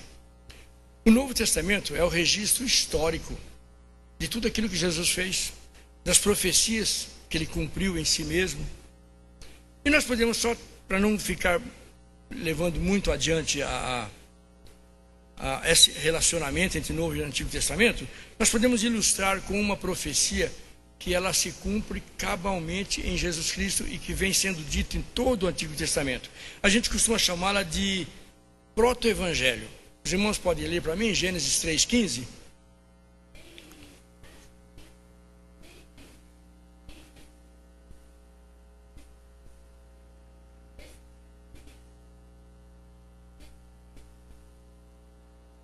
Muito bem, isso é conhecido como o proto-evangelho. Por quê? Porque é a primeira mensagem evangélica que se é dada no Velho Testamento. E ele veio no tempo certo, porque Adão precisava crer nesta promessa. Sua mulher e seus filhos precisavam crer que Deus traria alguém que iria esmagar a cabeça da serpente, que ia desfazer o pecado que corroera as suas vidas. E é com base na fé, nesta promessa feita a Eva, que nós podemos crer que Adão, Eva e seus filhos podem ter sido salvos, se eles creram nesta promessa. Porque o Velho Testamento anuncia o que virá. E o povo de Israel acreditava no que viria. E é com base nesta fé que eles eram salvos. Nós já cremos no que já veio. E nós cremos que aquilo é verdade. E eles criam que o que tinha sido profetizado seria verdade. E nós podemos ver essa profecia repetida depois, se alguns irmãos puderem ler para mim, Gênesis capítulo 12, versículo 3.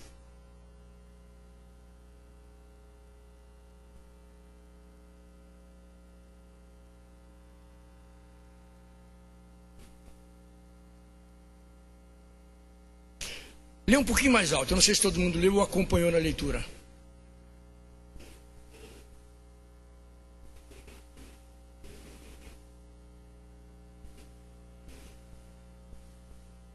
Tá, eu estou pedindo o item B, mas preste atenção no item A também. E nós vamos ver depois nos outros. Gênesis 26, 4. Outra pessoa pode ler?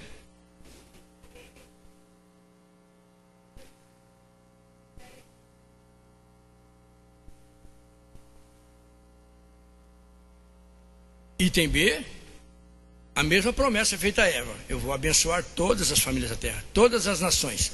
Mas comecem a prestar atenção na parte A do versículo. Depois eu vou chamar a atenção para um detalhe. Gênesis 28, 14 agora.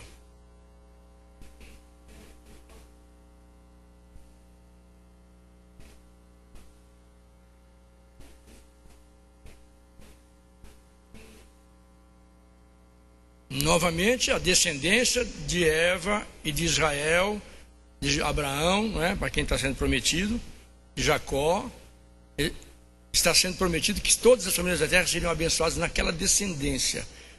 Uma descendência. Mas o que diz a parte A do versículo? Os irmãos encontraram algo interessante na parte A dos 3 versículos? É uma provinha, ver se os irmãos interpretam bem os textos. Eu disse aí? Ah, desculpem, eu vou abrindo, né? É que eu pensei que isso aqui ia ficar só na minha... não, essa aqui não era... Tudo bem. Então nós vemos aí que a primeira parte do versículo sempre é uma bênção para Israel. Sempre Gênesis fala que vai abençoar a nação de Israel. Mas na descendência desta nação, lá no futuro, ele abençoaria através de Israel todas as nações da terra. Através do crescimento do povo de Israel, que iria para o norte, para o sul, para o leste, para o oeste. E aí nós podemos ver que além da bênção da descendência de Eva, que é Jesus, o povo de Israel também abençoaria todas as famílias da terra. Os irmãos podem ver alguma bênção do povo de Israel, exceto pelo fato de Jesus ter nascido israelita?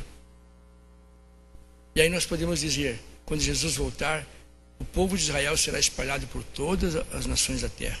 E eles serão uma bênção, diferentemente do que foram nesses 2000 anos, uma maldição.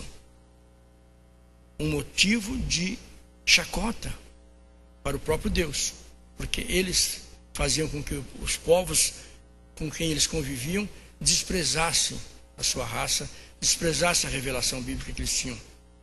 E só Jesus abençoava. Mas um dia virá em que o povo de Israel vai de novo ser uma bênção para todas as nações da terra. Bom, em Isaías 7,14, alguém pode ler para mim, outro pode ler 9,6, a promessa se repete de novo.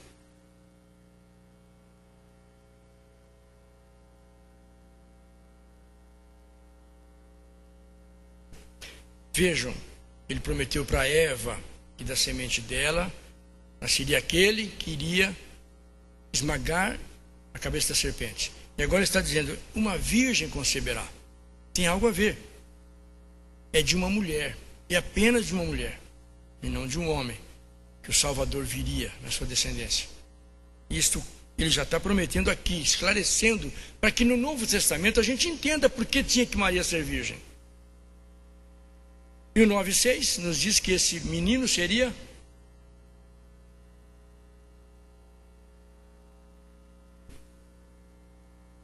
e o seu nome?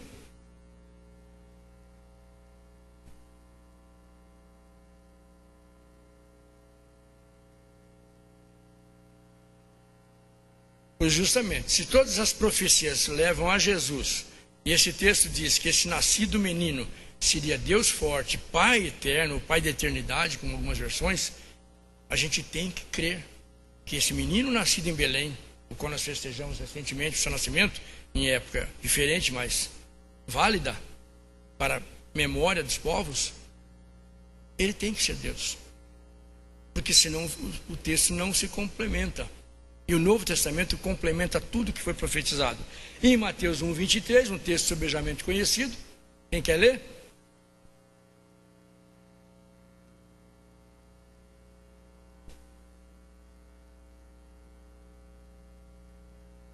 Muito bem, então o que aconteceu? Houve um relacionamento do Novo com o Velho Testamento? Todo, não é? Tudo que foi profetizado acerca de Jesus se cumpriu naquela virgem concebendo um menino que será chamado Deus conosco. Então este é um grande relacionamento. E nós precisamos conhecer essas profecias. Não adianta eu saber que a virgem conceberia e daria à luz um filho se eu não entender nada do contexto. E muita gente não consegue entender porque nem vai para o Velho Testamento. Tem gente que tem medo. Tem verdadeira, como eu diria, ojeriza. Porque diz que lê e não entende nada. Há alguma coisa errada. É preciso orar e pedir a Deus que abra o seu entendimento. Porque as profecias estão lá. Eu não consigo ler um texto, um livro do Velho Testamento sem ver Jesus nele. O que se fala, o que se diz, eu vejo relação com Jesus. Então todo o Antigo Testamento está relacionado. É só a gente insistir em entender isso. E olha, eu não descobri sozinho.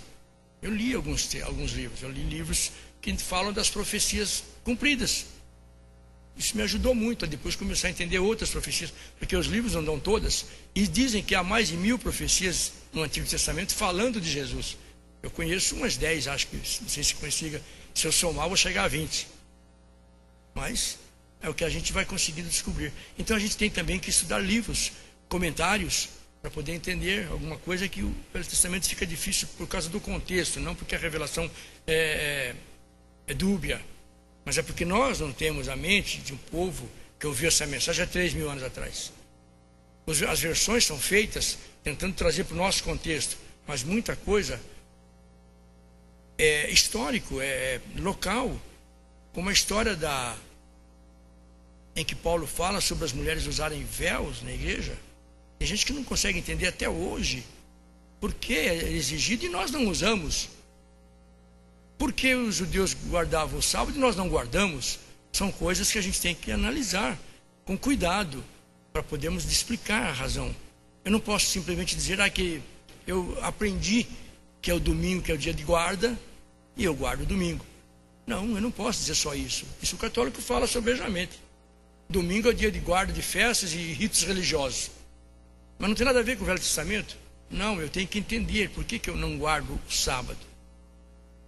Mas eu diria para os irmãos, eu também não guardo o domingo. Pedras, tomates, nós não guardamos o domingo. Não como se guardava o sábado. Mas nós guardamos o quê? Nossa vida inteira. De segunda a segunda, meus dias são do Senhor. Porque o Jesus disse que Ele é o Senhor do sábado. Isso não quer dizer que Ele não seja da segunda, terça, da quarta, da quinta e da sexta e domingo. Ele é Senhor de todos os nossos dias. E nisso está a nossa guarda, a nossa preservação. Porque nós nos separamos, somos santificados. O que é ser santificado? É ser separado.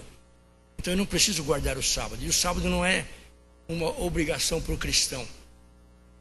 E a gente iria aí em doutrinas um pouco mais adiante, mas o meu objetivo é só abrir uma visão geral do Velho Testamento, do que ele pode abrir a mente dos irmãos para entender essas coisas, para poder não ser presa fácil do sabatista.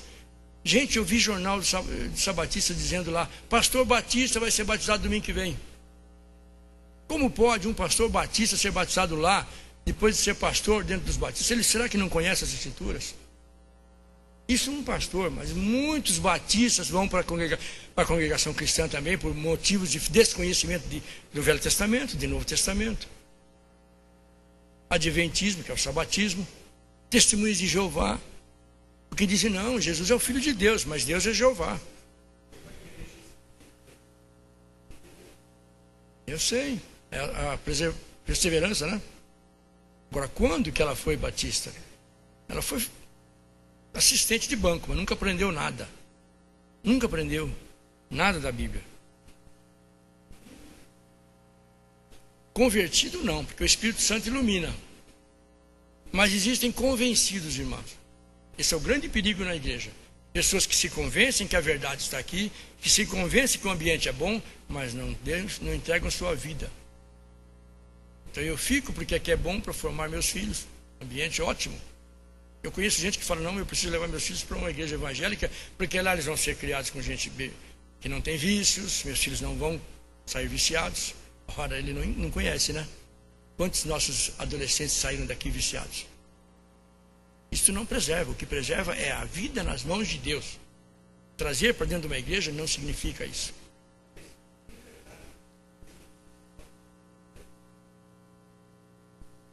Exatamente. Há pessoas que nos acusam de que as penitenciárias estão cheias de evangélicos. Estão cheias de evangélicos. Então existe a diferença. Lógico, muitos caíram e vão voltar. Porque quem caiu não fica prostrado. Deus levanta de novo. Eu posso dizer de testemunho para os irmãos, eu fiquei 6 anos fora da igreja. Não neguei Jesus nunca, mas eu fiquei fora da igreja. Voltei a ser mundano como qualquer mundano aí fora. Eu era jovem, mas Deus me trouxe de volta.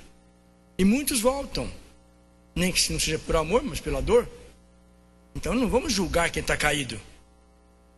Jesus fala isso, não julgueis quem está caído, porque a gente também, tome cuidado, não caia você também. Mas existe essa diferença. Pessoas convertidas e pessoas convencidas da verdade. Quem? Será? Quem somos nós, né?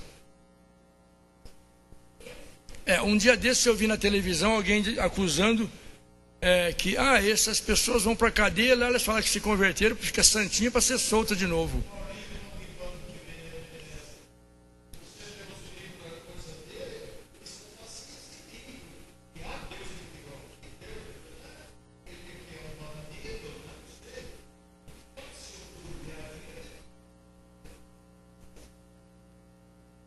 Mas é como a Marisa disse, a gente não pode julgar, né? Cada um com a sua experiência. A gente não pode julgar, mas pelos frutos a gente conhece. A gente não pode julgar, mas podemos examinar os frutos que ele está dando, né? Se ele está dando muitos frutos para o reino de Deus, talvez ele realmente esteja servindo a Deus da forma como Deus mostrou para ele. Então, vejam, o Novo Testamento, ele se relaciona muito com o Velho Testamento. E sem o Velho Testamento ele também fica incompreensível. A gente não vai entender nada do que Jesus fez. Por que fez? Os apóstolos não conheciam muita coisa. Veja que no tempo deles eles falavam que Jesus era Elias, ou seria João Batista, ou um dos profetas. Por quê? Porque eles nem conheciam o Velho Testamento, que dizia lá, não vão consultar os mortos. E eles estavam num verdadeiro espiritismo, acreditando em reencarnações. Jesus tinha reencarnado, João Batista era a reencarnação de Elias. Não são só os espíritas de hoje que falam isso, não. Os judeus do tempo de Jesus falavam isso. Então tudo isso o quê? Desconhecimento. Mas há que haver um relacionamento entre um e outro. É uma relação de continuismo, embora tenha aquele ato de 400 anos, ele continua. Tanto que Mateus, o primeiro livro, ele relaciona muito bem. É o livro mais judeu no Novo Testamento. Ele vem com toda a genealogia, desde Adão, mostra que é lá no Velho Testamento que está a fonte do nascimento de Jesus, é lá que cumpre as profecias, e ele repete muitas profecias, relacionando-as com os eventos evangélicos, dentro do Evangelho. Então esta é uma relação entre o Novo Testamento muito forte com o Antigo. E, finalmente, por que o cristão deve estudar o Antigo Testamento? Eu acho que dentro de um projeto do 2, eu já acabei falando o terceiro, né? Mas vejam, primeiro, o cristão deve estudar o Novo Testamento para conhecer o Deus da criação. Ele não ficar em dúvida. Bom, Jesus Cristo é o meu Salvador, mas quem é meu Criador? É Jesus mesmo? O apóstolo João tenta fazer essa ligação. Tenta não, ele faz essa ligação. No princípio era o verbo estava com Deus, o verbo era Deus. Então ele relaciona Jesus com o Criador. Então Jesus é o meu Criador. Jesus é o Criador de todas as coisas. Mas onde está isso? Lá no Velho Testamento. No princípio criou Deus os céus e a terra. E no princípio era o verbo junto com o verbo, criando. Relação entre um e outro. Devo conhecer também as Escrituras para conhecer as profecias que falam do que Jesus iria passar, dos eventos que iam acontecer com Jesus. Não é? Nós podemos ler, por exemplo, mas não vamos ler, os irmãos conhecem muito bem, Isaías 53, em que fala do servo sofredor. Ali está tudo explicadinho, o que Jesus teve que passar. Se Pedro lembrasse daquilo, ele não teria dito para Jesus: Senhor, não te aconteça tal. Vamos livrar o Senhor aqui, ó, a espada aqui, eu vou cortar a orelha do malco para você não ser preso. Se ele soubesse que aquele servo sofredor era Jesus e que ele começaria agora o seu momento de sofrimento.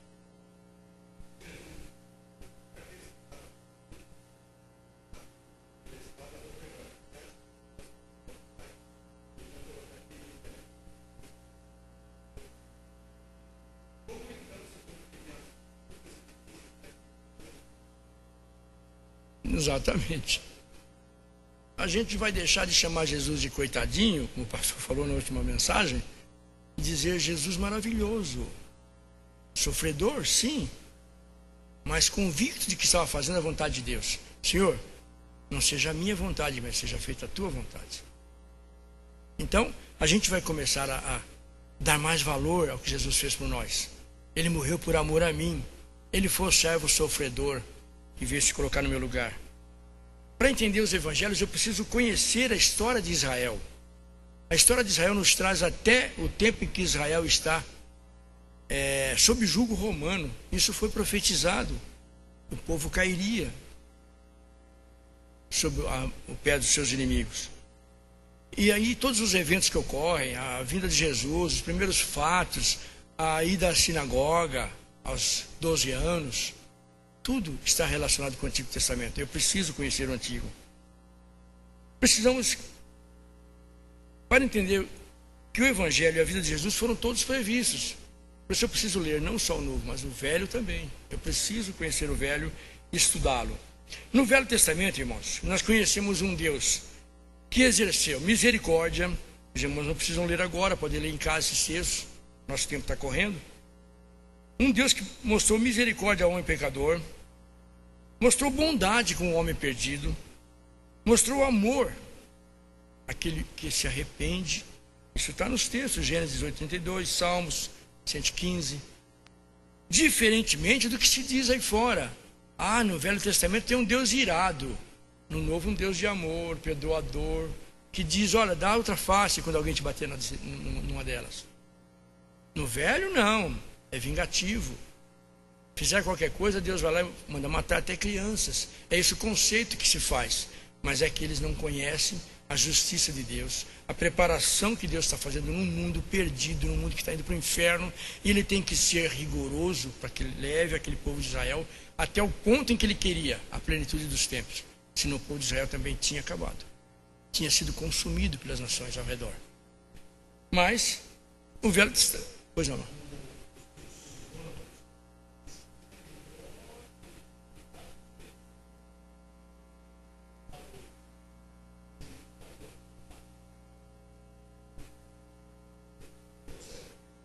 Exatamente. O Alá deles segue esse sistema aí, de que não tem misericórdia com o infiel. Morte ao infiel, diz o Alcorão. É esse o contexto que eles têm. Mas nós que conhecemos o Velho Testamento, a gente encontra esse Deus maravilhoso que criou o homem, que foi atrás do homem, que trouxe o dilúvio para o homem, mas preservou uma família para que nós pudéssemos vir a existir ainda. Conhecemos um Deus que é misericordioso, bondoso, que usa de amor, mas é justo com o homem. Não, como eu digo aí, um Deus irado e vingativo, diferente do Deus do Novo Testamento. Conhecemos também no Velho Testamento um Deus que é salvador. Meus irmãos podem ler isso em Isaías 43:11. Um Deus que busca as suas criaturas. Eu mesmo, diz ele lá. Com o meu braço salvador, e o braço salvador dele revelado é Jesus Cristo. Ele mesmo. Humilde, nós lemos isso em Zacarias, que deixou o seu trono de glória para vir montado num burrinho, num jumento, e entrar em Israel e ali ser ovacionado pelas crianças e pelos seus discípulos. E os irmãos sabem o que quer dizer entrar num burrinho dentro de uma cidade? Como? Entrar sentado, montado num burrinho dentro de uma cidade? Humildade, claro, mas no Velho Testamento, o que simbolizava? Era um rei que entrava dominando sobre outro reino. E todos não contestavam, quando ele tinha dominado inteiramente. Quando ele tinha feito tudo o que era necessário para que aquele povo fosse subserviente. Então essa figura de um rei entrando humilde sobre um jumento significa que ele não veio para ser um rei mau sobre uma nação vencida, mas ele vinha para ser um rei justo. E Jesus mostra isso quando entra sobre um burrinho. Só para terminar, meus irmãos, João 5,39, alguém pode ler para a gente? É bem conhecido, mas vamos ler.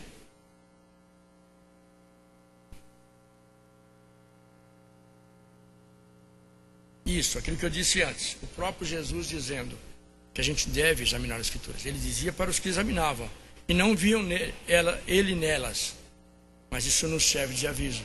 Examinar as Escrituras, porque tendes nela, elas falam de mim. É a mim que vocês vão encontrar no Antigo Testamento. Então o Antigo Testamento está relacionado diretamente com Jesus e por isso nós precisamos conhecê-la inteira. Semana que vem os irmãos vão ter uma outra aula que vai entrar um pouquinho mais detalhadamente sobre esses textos do Velho Testamento. Obrigado, irmãos, pela atenção. Nosso tempo foi. Alguém da direção da escola quer falar alguma coisa? Se não, vamos orar agradecendo a Deus a lição de hoje. Vou pedir que algum irmão ore. Eu orei para a abertura, vamos pedir que algum irmão agradeça a Deus pelo momento que passamos aqui.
Amém, Senhor. Amém, Senhor.